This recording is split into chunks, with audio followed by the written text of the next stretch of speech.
Today on Good Morning Texas. How international students spend Thanksgiving. A new sobering center for Austin. And a conversation on hazing. All this and more coming up on Good Morning Texas.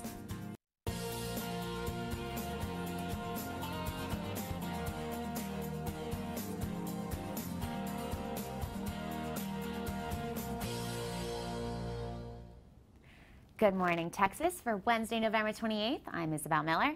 I'm Abigail Redondo. And I'm Andrew Echeverria. Thanks for joining us this morning. My Thanksgiving break was nice. The family went over to Elgin, Texas for some glamping. Glamping. Glamping. How nice. How was it for you guys? Well, it was great. I got to see my family in San Antonio and enjoy so much food. Oh, good. I went home for Thanksgiving also back to New Jersey, where it was apparently the coldest Thanksgiving in 100 years. How crazy is that, right? Okay. No. Well, you know, do that. Yeah, I know. And like, I was just home and I was thinking how lucky I am and how lucky we all are for that we get to go home for Thanksgiving. Because there are students on this campus who don't, like the international students. And GMTX shows us 2 international students who celebrated Thanksgiving. Junior Barak Tashdemir hasn't seen his family in Turkey for 4 months. He says he's a little homesick, but flying home during Thanksgiving break just wasn't an option. Some parameters like money, distance, exams, just shrink their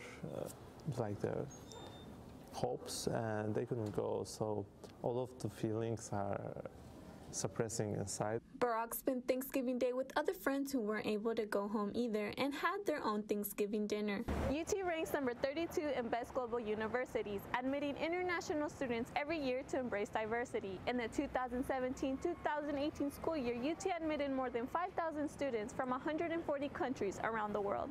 Though not all countries celebrate Thanksgiving, a UT student from India experienced Thanksgiving with her friend in El Paso. It's where she's from, and I just thought it would be nice to go to like one of my friends' houses and see what they actually do in America for Thanksgiving. UT dining halls offer an opportunity for residents to enjoy a delicious traditional meal before the break, giving those who don't celebrate to see what Thanksgiving is all about.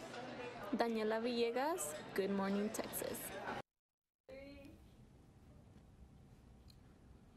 That's really nice. I likewise am very lucky to live very close to where my family is. I have a buddy from Cairo, right? So flying all the way over to Egypt to celebrate Thanksgiving for a few days wasn't the most practical move.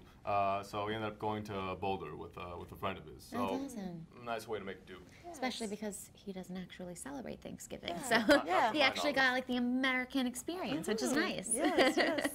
Like you said, Thanksgiving break, we're very fortunate to celebrate with our loved ones, but under sad circumstances, some families cannot spend it with their loved ones. Isabel here attended UT's talk about hazing and its unfortunate consequences. She spoke to our class president to see what he thinks about the issue. Let's take a look.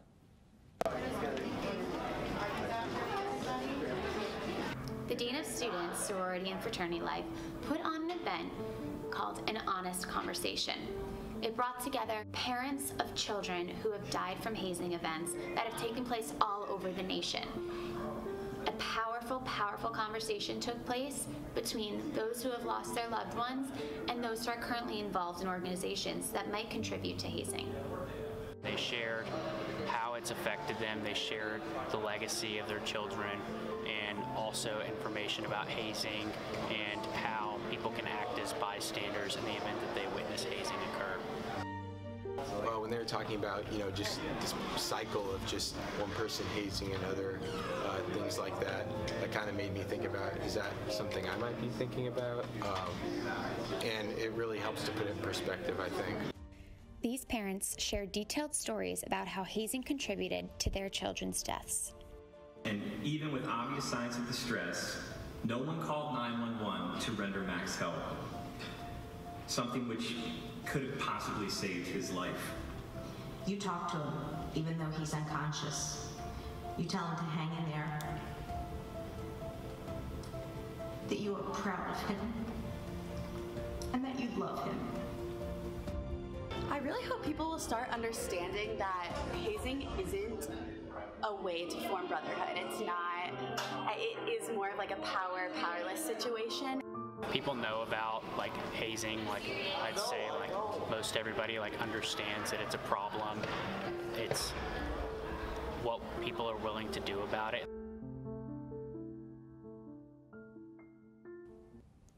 Isabel, so this was a really informational conversation going on here. So what was it like hearing the stories from the parents? You know, it was crazy. The stories that parents had were so detailed and so just awe-inspiring. You just couldn't believe that these parents were telling this story, because you know they're going around from campus to campus, and it was just crazy to understand how these parents were telling this story over and over again, and how they kind of have to keep living it in order to make a difference. And I mean, we didn't really show it that much because it was a dark conversation, but it was very detailed about how their children passed away. And I mean, there were tears all over the auditorium, no doubt. So, I mean, it was a great thing to be a part of, and I think a lot of people learned a lot. That's really good. Yeah. Yeah. You know, a big part of hazing is forced alcohol consumption. In these instances and any other cases of excessive drinking, Austinites can visit the Sobering Center. The center provides an alternative to jail or the emergency room for those who need help after a night of excessive drinking. Abigail Arredondo tells us more about how the fairly new Sobering Center is helping Austinites. The Sobering Center opened its doors in an effort to help with occurrences of public intoxication in the Austin and Travis County area.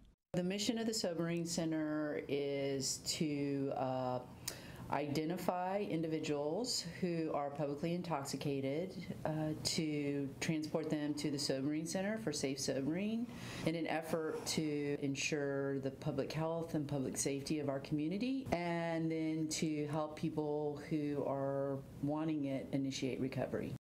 The Sobering Center works with UT Resources to look out for the well-being of students. Almost 40% of individuals seen fall into the 18 to 28-year-old age range. By us working with the substance use services at UT and the mental health services at UT, we can coordinate that with them and allow them to have the option to connect with the student. UTPD policy no longer arrests individuals for public intoxication. Instead, they take them to the Sobering Center. Sobering Center is a very positive development in terms of alternatives.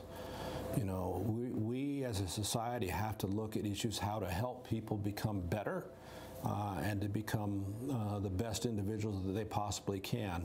Putting a person into jail for a minor offense as opposed to putting them in a place that they can get help to see if they are struggling with alcohol abuse or something like that, it only makes sense. Abigail Arredondo, Good Morning, Texas. What an awesome innovation. Like, I mean, we are on a college campus, and we do have a very lively downtown. So I think that it's a great thing for students, and not just students, of course, anyone, but especially students. Yeah, you know, it's a resource. So if students are afraid of or worried, you know, it's completely confidential, and it's really just a resource for the well-being of students. Yeah, no, that's great. I find that very important, that it prevents people, you know, trying to avoid getting in trouble at the expense of their safety. So it's good that that's the priority there. Yes, safety is always a priority. Yes. Well, don't go anywhere. After the break, Andrew gives us the latest news and a look at this week's weather. We'll be back with more from Good Morning Texas.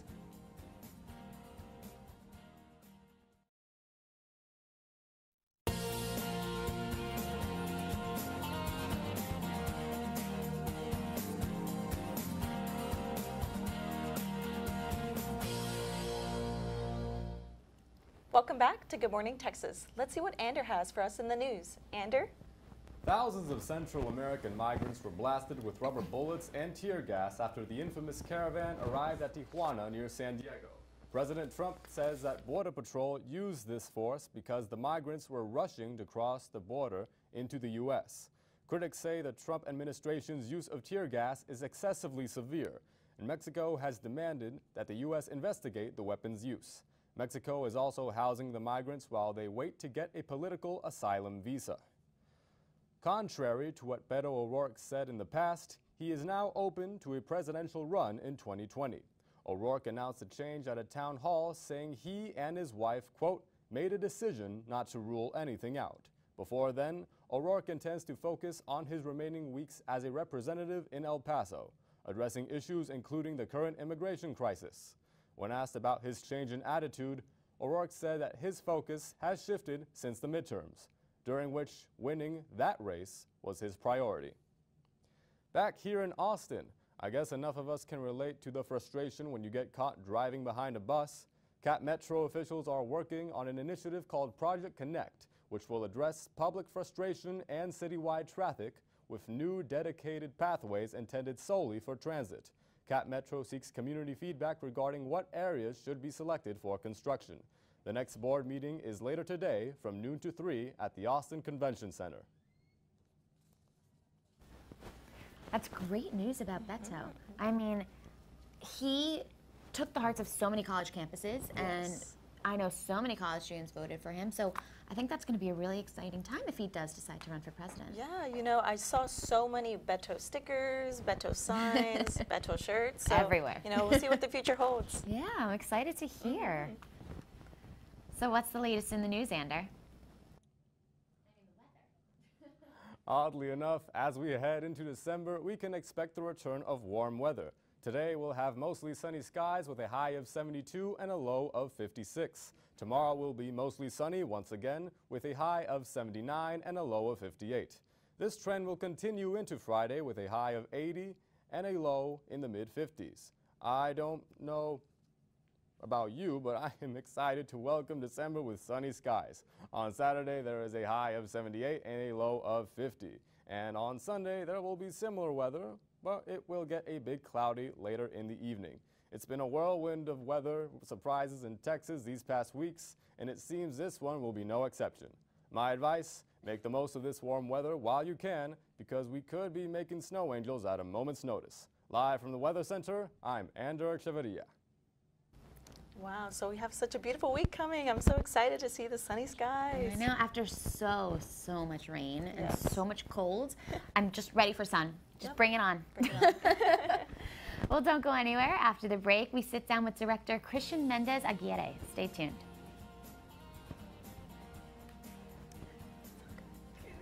I said news, and I meant to.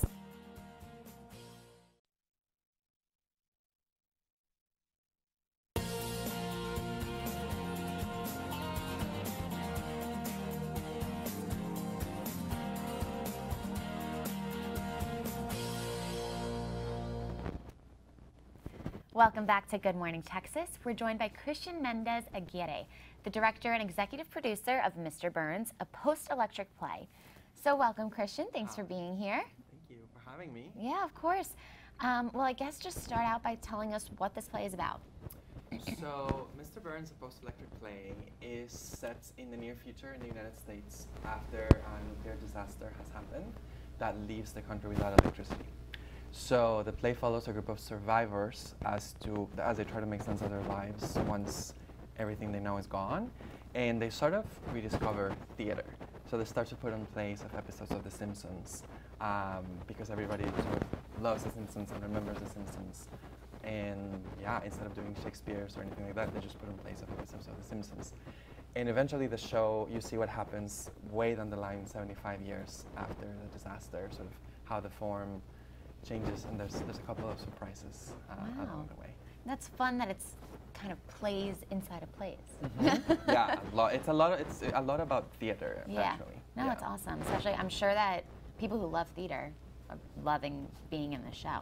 Yeah, very much so. So I've also heard that it's a zero waste production. What does that mean? What does it entail? Absolutely. So we received, I'll backtrack a little bit. I'm collaborating with a scenic designer, another grad student in the theater and dance department, and we both have strong backgrounds in sustainability. Mm-hmm. So we realized that although theater doesn't generate a ton of waste in the big picture, most of the things that do get built for shows go directly to the trash. Mm-hmm. So we decided to work together and staging this big production and making a set that sort of follows the regional theater model, like a really large-scale production, but nothing more than 90% of the weight of the set elements is either recycled, composted, or reused. Wow. And where did you get all this recycled materials? Yeah, so in the materials themselves, like the materials we use to make the sets or the costumes actually don't have to be recycled themselves, so we can use new stuff.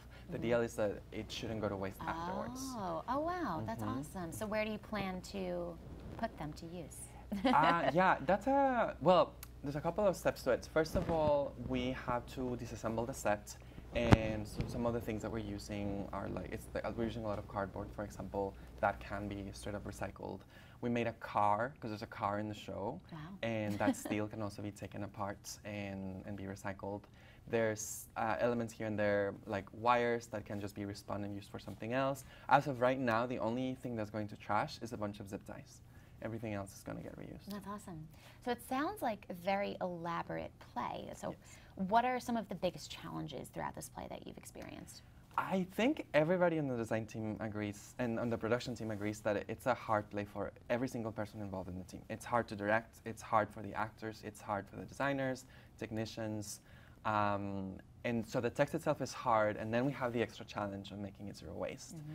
I would say one of the big challenges has been working with actors that have different levels of capacity, because they have to know how to sing, dance, and act, and each actor has a different skill set with that. So trying to get the room to the same level has been tricky, but we have a phenomenal group of actors, and they're working really hard. So that has been tricky.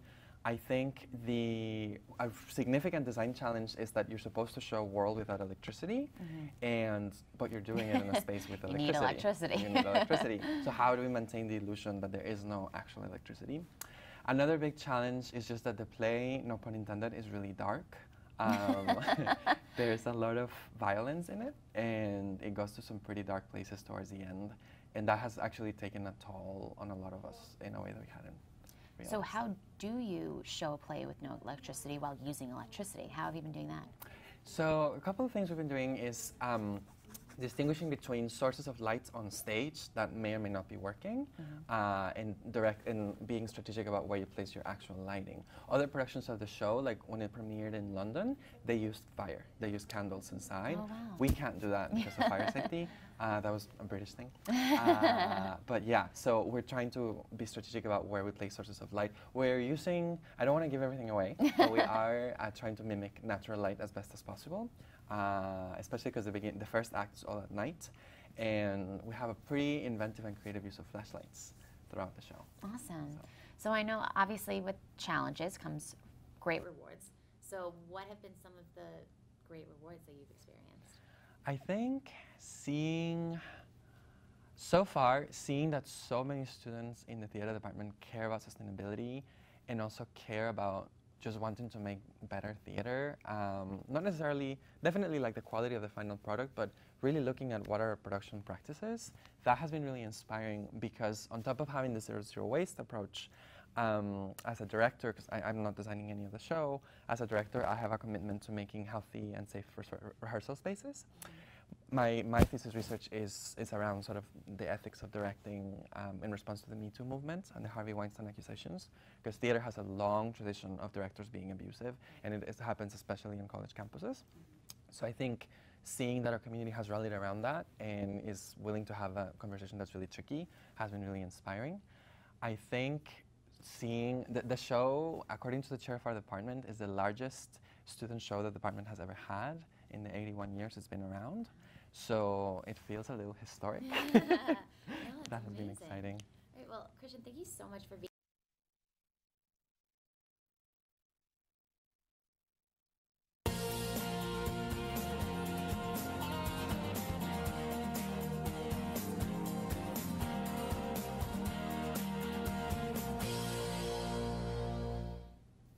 Welcome back to Good Morning Texas. Joining us in our studio is TSTV's very own Ryan Chandler, writer and co-host of Tower Talks.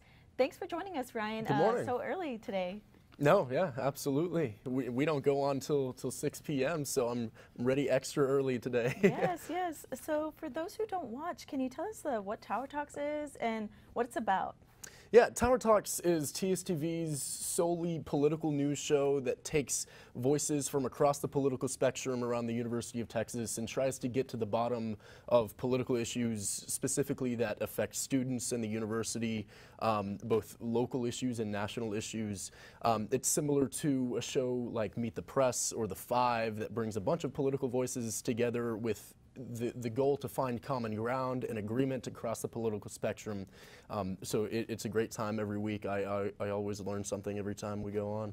Wow, that's great. So I'm understanding it can be a little bit debatable with certain political views. So how do y'all kind of try to keep the peace and come to a common ground? Well, we don't always. You know, that's part of the fun things about it. You know, one of the best ways to learn about what you believe politically and what others believe is to debate. So yeah, absolutely. We bring in students and voices who disagree with each other, and often it can get a little heated, but the thing that I think a lot of people can misunderstand about Tower Talks is that is never the point. I don't think it's productive to solely have a show where people are debating. It is always with the goal of trying to find a common ground and reach a mutual agreement so that we can, as Americans and as Longhorns, get along better and understand where people are coming from better.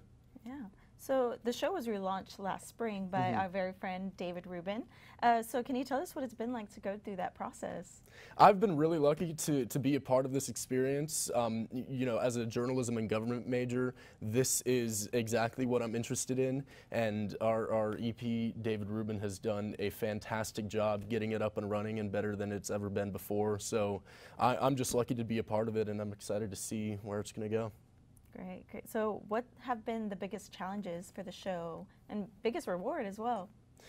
The biggest challenge is, well, definitely being a full-time student and trying to keep up with the hectic news cycle in the era that we're in, trying to cut through the noise and really understand it to a level where you can analyze it and explain it to others is not easy, of course. You know, it seems like there are headlines every second of every day that you have to keep track of, and that can be challenging in this day and age, absolutely, but it's also rewarding. You know, I don't consider that a responsibility of being a host on Tower Talks as much as it is a responsibility of just being a citizen in the United States in this day and age. I think that that's something everybody should prioritize, being a well-informed citizen. So the biggest reward is just being able to be at the forefront of the news cycle and to be able to explain it to others in a way that I think is productive. So what has been your favorite aspect of Tower Talks? My favorite aspect, I mean, what people don't realize a lot, if you've seen the show, it can seem like all of the hosts hate each other and would never talk to each other outside of the Tower Talks table, but we're all really, really great friends. We're all very close. You know, we hang out together outside of Tower Talks. We laugh when we're not on camera. And I don't think that's in spite of our varying political views that we display on Tower Talks, but it's because we have this platform where we can discuss them that brings us all closer. So it's a great time. The staff and crew here are some of my best friends, so I love to have that experience. That's awesome. So where and when can we watch the show? So we go on air at 6 p.m. tonight, and if you miss that, you can watch it at watchtstv.com/live, but you can also watch the Facebook replay at Tower Talks TSTV at 7 p.m. tonight. Awesome. Thank you so much, Ryan, for joining us. And thank you for tuning in. We only have one more show until we break for the semester, so be sure to tune in next week for our final broadcast of the year. Until then, be sure to follow us on Twitter at GoodMorningTX for news updates. I'm Abigail Redondo, wishing you a